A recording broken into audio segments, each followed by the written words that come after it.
هر موقع آماده بودیم بگیم بچه من. برو عزیزم، به افتخار حمید عزیز.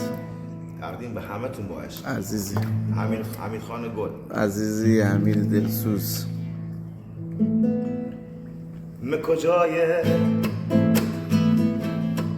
زندگیتون،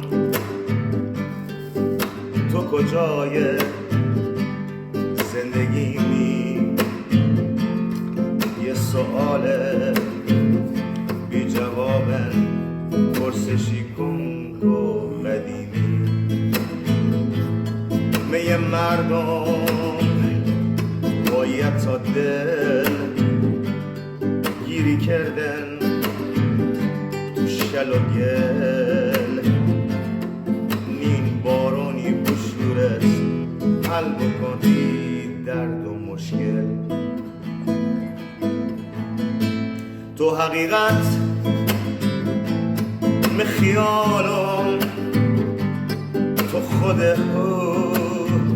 می سرامم، می تشنم زیر بارون، ولی دیریان به کنارم. می کجای زندگیتون، تو کجای زندگیمی، یه سؤال بی جوابه، پرسشی کنگ و قدیمی. به مردم باید تا دل گیری کردن شل و گل، بارونی بشورت حل بکن بی درد و مشکل. تو حقیقت خیالم، تو خود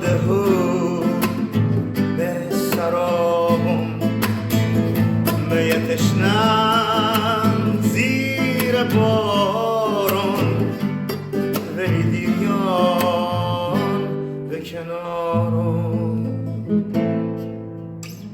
به به.